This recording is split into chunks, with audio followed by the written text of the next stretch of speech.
So let's start this hour with my difficult conversation. Parkinson's is the fastest growing neurological condition in the world. Now, it's thought around about 1 in 500 people are affected by it. It's a condition which affects the brain and becomes worse over the years, impacting functionality of movement.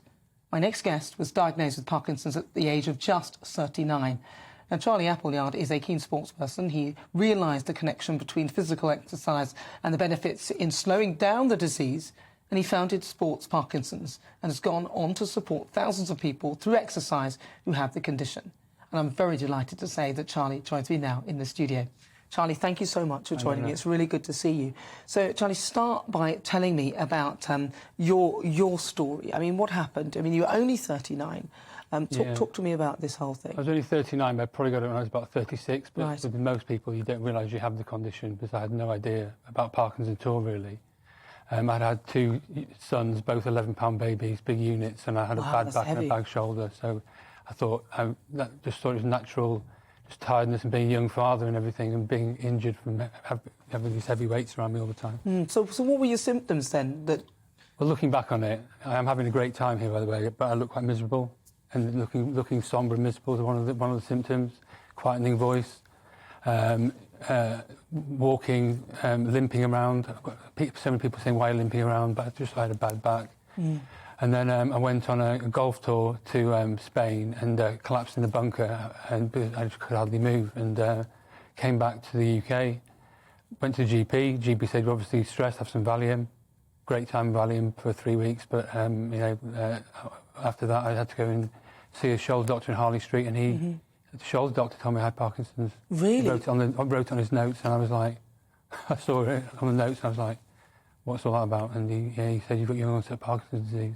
And how did he know? Did he do some blood tests, or how do they know? There's 40 symptoms which you wouldn't know about unless you're involved in the Parkinson's world, as it were. And there's so many ranging, and he just listed off so many, and I was like, yep. So some of those symptoms would have been what? Slow moving, minor shaking. I don't shake too much, but minor shaking. Quiet voice, looking miserable. Just lots of things like that. You don't look that miserable. I think you look all right, actually. you look good. I mean, it's a really tough thing to go through. And what was your reaction when you heard that? Well, I was glad that I actually found out what it was, but I knew something was wrong with me. It was getting worse and worse and worse over time, and it wasn't getting any better. So I actually had a friend, Dave Clark, who's the TV presenter on Sky Sports until recently, and he lived on the same road as me. And I went out for a drink with him, and I said that very night, and I said to him, I've got Parkinson's. He said, yeah, I know you've had it for 2 years, but it wasn't my place to tell you. Really? So he was aware? He knew, yeah. Yeah, he could tell that... Yeah, and you can spot a Parky from 50 yards now. Is it? Yeah. Wow. So how has that changed your life? Obviously, this is a huge thing to be told, and that must have really... I mean, you must have been in shock for some time. That was a difficult conversation, yeah. That would have been very hard. Yeah. And then, obviously, you would have to tell... You've got 2 children. 2 children, yeah. And so you'd have to go back and tell your partner. Mum, family, a lot of my friends, but you know what it's like. A lot of my friends are like, well, we knew something was wrong. We're glad we know what it is now. Yeah. But, I'm a very positive person. Of course. And it was really, really bad news, but I've turned it into lots of good stuff. Some stuff I would never do normally, I'm doing now. Yeah. And really, really having a great life. And what about in terms of the lockdown? Because that must have been quite tough, because I know your philosophy is that actually if you exercise, you can slow this thing down a little bit. Yeah. That must have been tough. Yeah, so if you do it's clinically proven, if you do 2.5 hours of exercise a week, vigorous exercise a week, you can slow down the progression of the disease, and it does make you obviously feel better within yourself. Lots of people with Parkinson's become quite reclusive and quite introvert, and have lots of apathy and don't want to get out and live the life. And what we did, we went to the European Football Championships nearly 3 years ago, and that created a bit of a community around sport and exercise. So we founded a company called Sport Parkinson's, which we create we create events for people with Parkinson's to come together, share ideas, share experiences, share the world of Parkinson's, because it's quite a unique illness.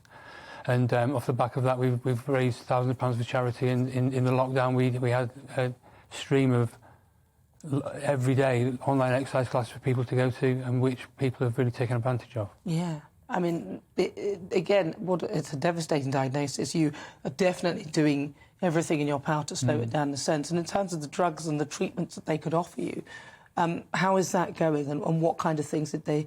What kind of things do you have to take? Well, the main drug you take is Cinemet, which levodopa, which was discovered in 1967. It's a really great drug. I couldn't live without it, but it just makes you feel normal instead of curative. So the motto of Sports Parkinson's is keep healthy and strong till the cure comes along. So the treatments are on the horizon. They're not around the corner at the moment, but we're just trying to make sure we're doing enough exercise. So when it does come time for the treatments, which is coming in this year, we'll be healthy enough to gain advantage of being able to become better in ourselves.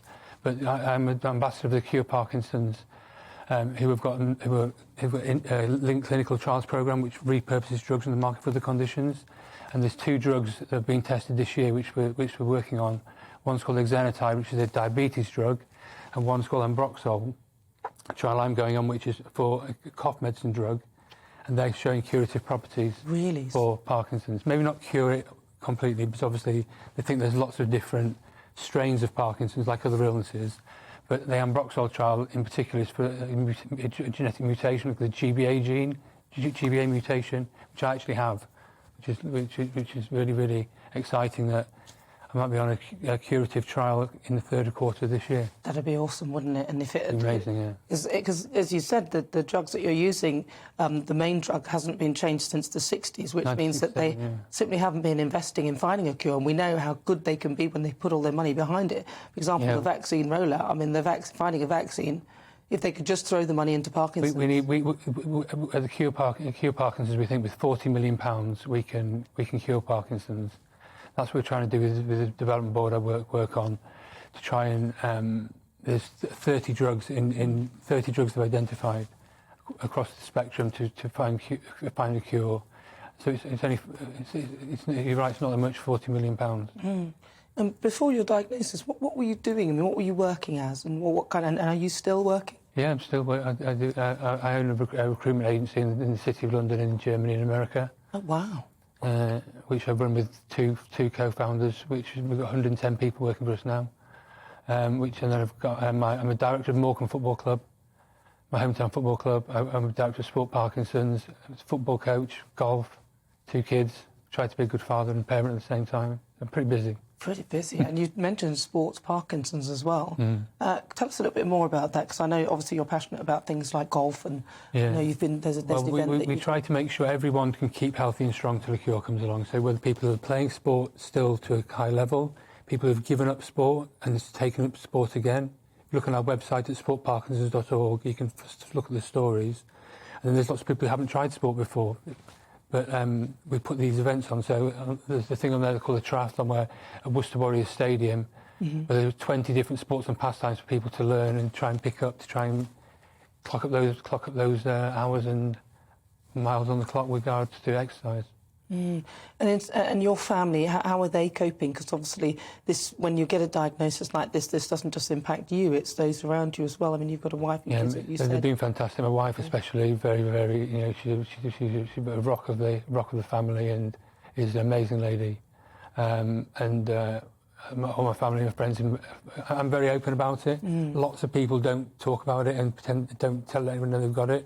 But I was very much more. I want to be positive, try and make a positive impact, and everyone knows. Like I was a football coach this morning, my drugs stopped working, so I'm going to sit in a chair on the sideline for 10 minutes, but everyone knows what's going on, so it's a lot easier to live with. When you try and hide it, I find it's quite it makes it worse. And you've had a lot of support, not only from your family, but you've had some celebrities getting involved as well. Yeah, there's been... Who's been your main sort of allies there? Mike Tyndall's my main ally. He's been fantastic, and his dad's got Parkinson's, but there's so many. There's Natalie Pinkham, Di Doherty, Brian McFadden and Keith Duffy, Rory Lawson, Gavin Hastings, loads of people. Really, the community is really, really strong, and we just try to be really positive and try and make a positive impact on people's lives. And hopefully when these trials come on board, you know, we'll say, quick plug, we do need 400 people to come on this trial for ambroxol. Right. So we need people with Parkinson's, we need people to really come to the fore to try and get this on the market. It's a phase 3 trial.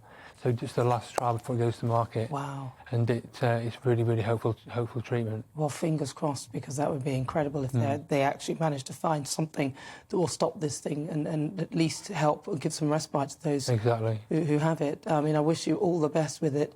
And if people want to find out more, because I know it's a charity, isn't it, that you have, that they can get in touch? Sport Parkinson's is sportsparkinsons.org, about all the events. We've got running five really amazing events this year, people to join in. And Cure Parkinson's is cureparkinsons.org. And what would you say to anybody because people are being diagnosed with this thing daily, and it must be, as you've been through this devastating diagnosis, you're turning it around, and I'm so hopeful for you. What would you say to them if somebody's just been newly diagnosed with this condition? It is terrible. It's really, really bad news, but it's not the end. You know, you can do lots of positive things. The community is really strong. There's some amazing people doing amazing things all the time. My life, it sounds bad, but in so many ways my life's got better because of Parkinson's. So I don't mean that in a crass way. I really do mean it, and we're here to support each other. Well, it's been such a privilege talking to you. Thank you so much for joining me, and I wish you all the best. Thank you. And good luck on that trial. I want them to find a cure for this. Thank you. It's lovely to talk to you. That's, of course, Charlie Appleyard. He's an ambassador for Cure Parkinson's.